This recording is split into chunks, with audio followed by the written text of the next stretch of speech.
Hello and welcome to Board Game Gumbo. Today we're unboxing After the Empire from Gray Fox Games. So After the Empire is a game for 2 to 4 players, plays in 1 to 2 hours.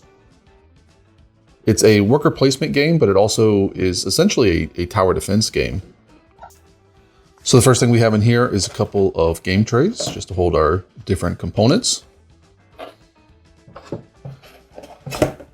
And after the Empire, you're building up your castles, which you'll see here with different components. So I like the fact that they've kind of stylized these as little castles themselves. Here's a rule book.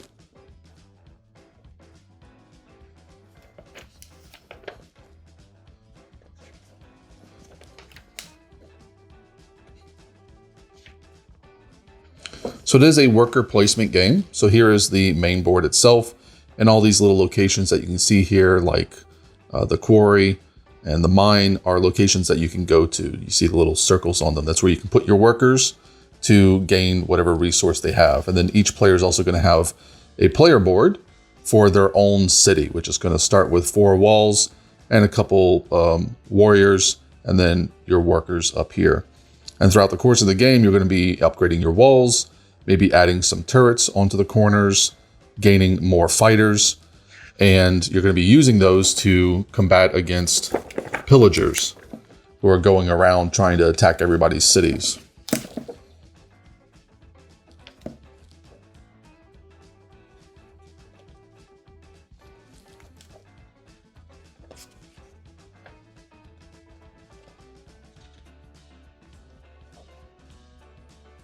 We got a couple variants here if you want to play on easy mode or hard mode, and then just a glossary for the different iconography in the game. So in the box here, we got some punchboard. So a couple different things going on here. One, these cities down here at the bottom provide you with food every round as long as they don't get destroyed. These are farms actually. And then they can be upgraded to provide 2 food around. So each player is going to have 4 of these, and they can choose to defend them or not. We've got some of those defense tokens themselves, so you can place these on top of your farms, and if your farms would get destroyed that round, you just lose this token off of them. We've got some siege tokens up here for the siege equipment. A couple victory point tokens that'll get placed at the start of the game. We've got some tokens just in case you go over the gold limit. Some fire tokens because your buildings can be set aflame and you have to deal with that obviously. And then some of the spyglass tokens, which if you accumulate them during the course of a round, you can use them to move your figures around. But this is all really thick cardboard. It punches out well. Everything's double-sided, even the little fire tokens down here. So that all looks nice. Let's see, in here we've just got some cheat sheets basically. Let's see how these... So there are multiple steps in a combat round. You have basically an archery step. So your archers and their archers are going to shoot at people. And then after the archery step, you'll move into a melee step where the melee units that are left over can start damaging your walls. And then after that, you'll go back to archery. So every combat has this sort of multi-step system that kind of rotates back to the start. And then on the back, just telling you how things are constructed, what resources you need to construct certain things, and then the overall round structure. So just little cheat sheets, but these are very helpful so people aren't going back to the rule book all the time. We have, looks like our player boards here. So mechanically, all these boards are the same. They just look a little different. So you've got the winter village and looks like this one's in a swamp maybe, but otherwise they're the same. You have some locations that you start with, on your city board. You have the spots for your 4 farms, and then you have this area in here, which will be where your walls will start. That's why it's got the little holes in them, so the wall pieces will stick into them. And then you have this section up here, which is just your workers. You're going to start with 3 workers, gain 2 more throughout the course of the game, and then you can gain a neutral worker at certain times. But I like the art on these a lot. I like the fact that the cities themselves are laid out differently. I mean, it doesn't really matter, but it's nice that they went through the effort of doing that. I don't really see a difference on the 2 sides. They are double-sided, but it appears to be the exact same on both sides. So it's nice, obviously not necessary, but nice to see that they went through that effort. Here's the board game itself. So again, anytime you see a circle here, that's a worker placement spot. So if you wanted to on your turn, you could go to this spot. It allows you to get a secret objective card. You get 2 and you keep 1. And it also gives you one of these defense tokens, which again, you could put on your farms, as well as the spyglass tokens. Then you got, the trading merchant. You can build buildings. There'll be a deck of buildings. We'll see that when we get into the rest of the components. There's also a deck of refugees that you can gain. And then sort of the basic locations that you would expect to see, right? Go here to tax to get money or food. Go to the quarry to get stone, the wood mill to get wood, the mine to get iron. You go to the mercenary camp to get either soldiers or mercenaries. They are different. Soldiers are the red ones. They stick around from turn to turn, but you have to feed them. Whereas mercenaries just come by once. They're there for 1 round. You're going to play a total of 7 rounds, gaining workers on rounds 3 and 6. And then the player who has the most points is going to win. Here is tracking your wealth, which is also in-game scoring, which is a really interesting mechanic. When we look at the pillaging cards or the Invader cards, you'll see that they send a different number of soldiers against your city depending on your wealth. So the more powerful your city is, the wealthier it is, the more invaders it attracts. So that's kind of a cool mechanic. Also considering that this is, victory points. So this is how you win. So you really want to be high up on this track so that you're winning, but also going higher up on the track means that you get more invaders. It's just a really interesting way to do that mechanic, I think. And something I don't think I've seen before. We have extra bags, player pieces. This is just for player order, but there you can see the 4 player colors. We've got, I believe these are food. This is the food resource.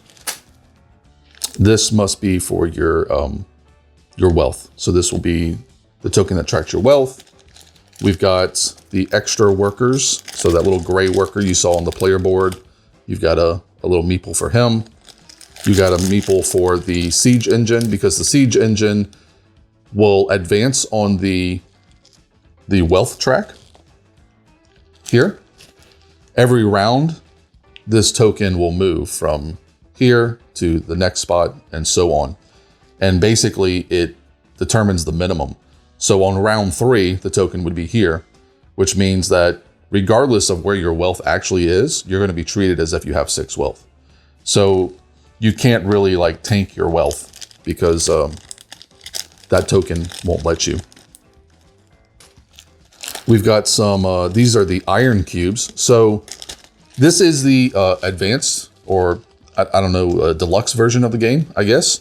So it has some upgraded components. In the basic game, the iron is just black cubes. But in this version of the game, you get these textured cubes. So these are the iron cubes. And I haven't seen that before. I haven't seen, you see metal, right, in the little ingot bar or whatever, but I've never actually seen them as cubes before. Here is the stone. And again, these are the upgraded components, but here are the stone cubes, textured stone cubes, which are really cool. not only is it interesting, an interesting way to do resources, but it actually does have a purpose in the game. And we'll see that in a second.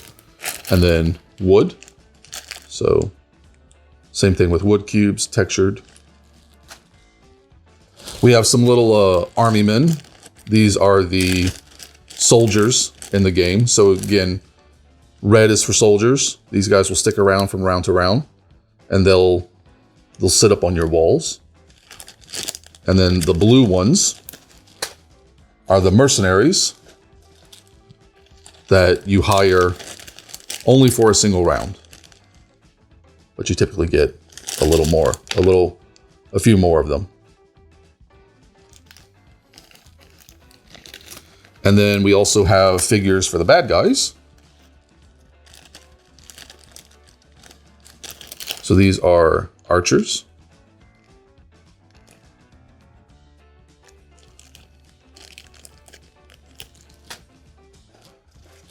We've got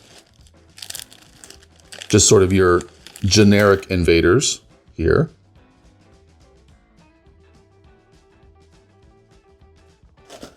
And that looks like it for the little army men.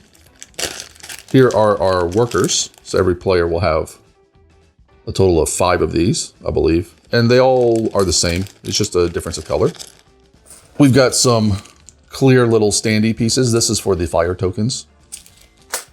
And then the rest of this appears to be all our building pieces as well as our cards. So let's go ahead and go through the cards first, and we'll get to the building pieces last, so I can actually show you how they work. So there are several different types of cards in the game. First, you have Invader cards and Siege cards. They're the same size. And they're these square cards. So Invaders have the red back, and Siege cards have the yellow back. Siege cards are pretty vicious. If a trebuchet comes out, for instance, it just deals damage to your walls. I mean, that's all it does, but that's not good. Siege towers allow units to get over your walls without having to fight them first. I mean, they're pretty vicious. The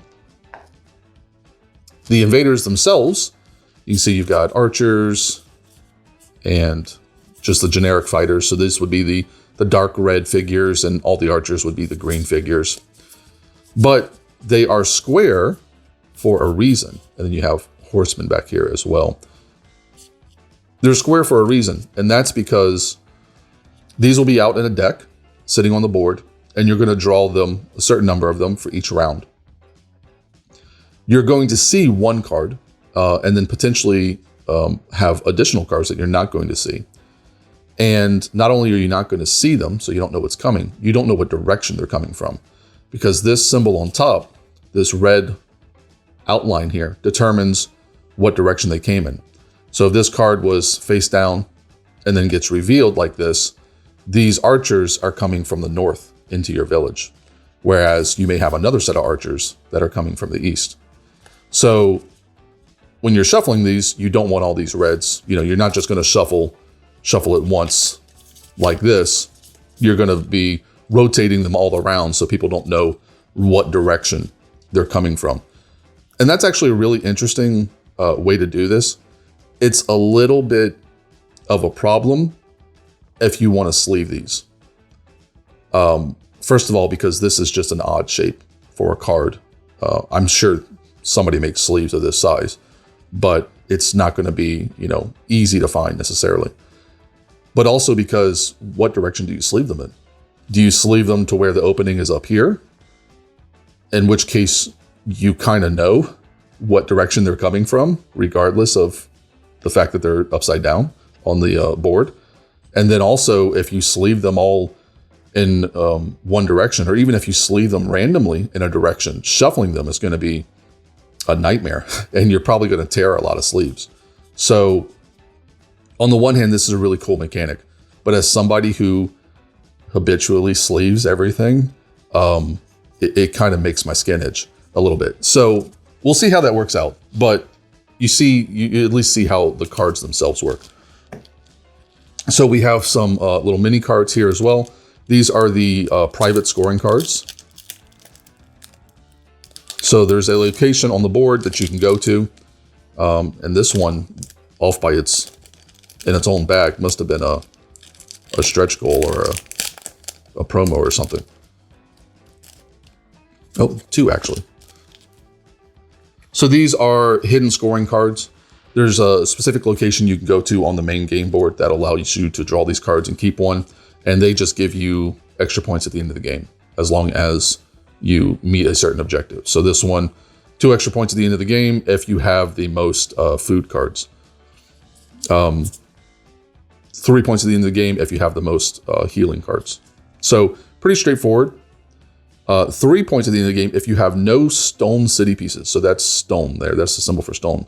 So if your city is entirely wood by the end of the game, you get 3 points.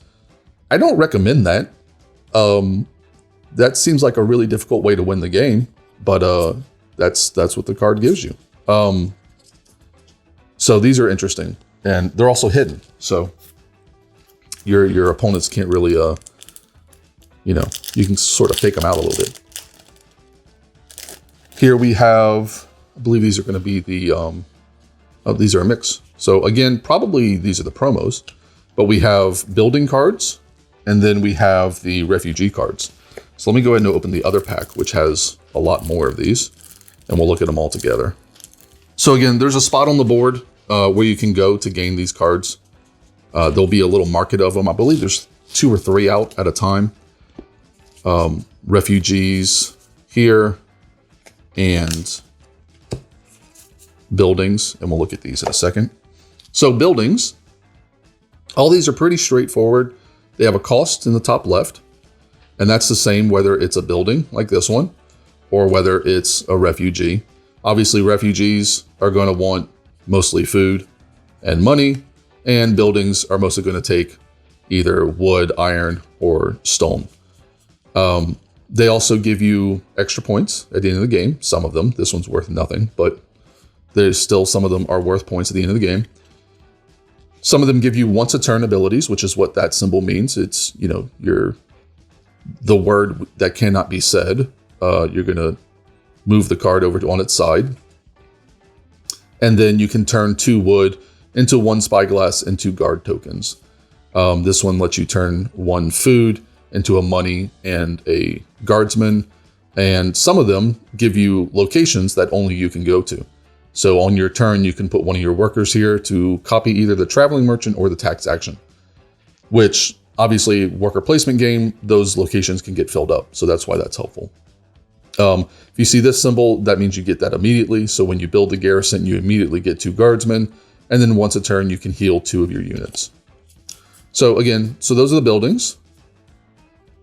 And then we have the refugees, which are very similar. They have a cost. They have an in-game scoring effect, and then they have some effect on them. So this guy, when you go to the quarry, you get 2 extra stone. So I think the quarry gives you 2 or 3 stones, so you get 2 extra. This one, when you gain her, you get to heal 4 units. And then once a round, you can use 1 food to heal 1 unit. And it says down here, you can actually repeat this action up to 4 times. So that's not a 1 a round thing. Again, very similar to the buildings, have a little bit different focus. The card quality it's not linen, but it's very nice. It almost has almost like a plastic feel to it. I don't know what that is, but it's not bad. It's just, it's a little different. And then finally, the last cards we have are these cards. And these are starting buildings. So everybody's going to start with a barracks. And then your sort of your character card. So one of the things you do at the very beginning of the game is you're going to pick a character to play as. And that character not only determines your starting initiative, but also gives you a special ability. So it's variable player powers, but you select what power you want, which is a mechanic that I really like. I like when games do something like this instead of just the random, figure out who's the starting player. You actually you make a choice, and that choice determines your starting order. All right, so the last thing we have are all of our little plastic pieces. And for that, I'm gonna pull out one of the character boards to show you how this works. This is a really cool aspect of the game. I think it's probably the most visually appealing aspect of the game, is that you get to play with these little pieces. It's almost like Legos or Lincoln Logs. So at the start of the game, you're going to start with wooden walls, and these walls are just going to go on your board like so. You got little spots on your board, or little holes for these to line up in, and they meet very nicely at the corners. And then should have, there they are, a gate. So you'll have 3 walls and then 1 gate. And that is slightly different because the gate is a little less defensible. So here's what your starting location would look like. And you'd also have cubes in here as well. So let's go ahead and take a look at those. You'll fill up these spots here with cubes, wooden cubes, because they're wooden walls. And those are essentially the health of the walls. Whenever you get attacked by enemies, assuming the enemies survive the archery round, they will come up and they will attack your walls. And if they do that, they'll remove one of the tokens from it. You do keep these resources, which is nice because rebuilding walls is a lot less painful since you have these resources. But if you were to, for instance, lose the health on this wall has now been destroyed, leaving you open to attack from those soldiers. And you can also upgrade your walls. So throughout the course of the game, by gaining resources, most notably stone, you can upgrade your walls to stone walls. So this is the stone gate, which is backwards. So now you have a stone gate instead of a wooden one, and the stone gate has 4 health instead of 1. And I'll sit there like that. And then maybe you also want to build a turret. So let's find our turrets over here. Turrets can be built on the 4 corners of your castle, and they have health as well. So you'll put a little health cube in there.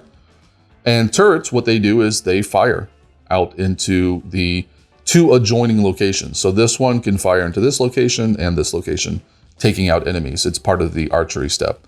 They can also be damaged, but unlike walls, they're not going to go away. Instead, they simply get burned like so. And that's why we have those little clear tabs. So this will stand in there. And then you'll have to basically clear that fire in order to make the turret work again. And then you also have your soldiers. So you'll be gaining your soldiers. You'll start with a couple guardsmen, like so.